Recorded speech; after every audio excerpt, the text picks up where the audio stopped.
সময়ের সঙ্গে সঙ্গে সব গদিরই মালিকানা পাল্টানোটা দরকার। এটাকে ক্ষমতা ধরে রাখা বলে। একবার স্বাদ পাইলে কেউ কি ছাড়তে চায়? একটি শোক সংবাদ। উনি যদি আপনাদের মনে কোনো কষ্ট দিয়ে থাকেন, আমি সন্তান হিসেবে তার পক্ষ থেকে ক্ষমা চাইছি। ওনাদের পাপের ফিরিস্তি শুরু করলে শেষ করা যাবে না। আপনাদের কোনো শত্রু আছে যে এই কাজটা করতে পারে? কার শত্রু নেই। তোমরা এই বাড়ি বিক্রি করতে পারবে না, ঝামেলা আছে।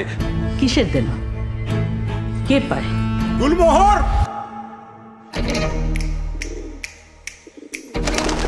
রুদ্র কই? চুপচাপ ঘরে গিয়ে বসে থাকবি। এখনই লাগবে আমার ছেলে।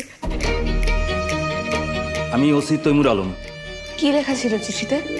আমার ভাষা শুনেই সীমানা টেনে দিলেন মাঝি। ক্ষমতায় থাকলে শত্রু থাকবে। আমাকে চিনতে পারছেন মাঝি? ইধার কি ভাইয়া? আপনারা সবাই বলেন আব্বারে মাফ করে দিছেন। শত্রুর অভাব নেই এই ফ্যামিলির। অন্যায় তোর কম করে নেই গত 4 যুগ ধরে। কতজনের দাবি মেনে নেবেন? কার কার বিচারের ব্যবস্থা করবেন? সবকিছু আগের মতো আছে এই গদির মানুষটি ছাড়া।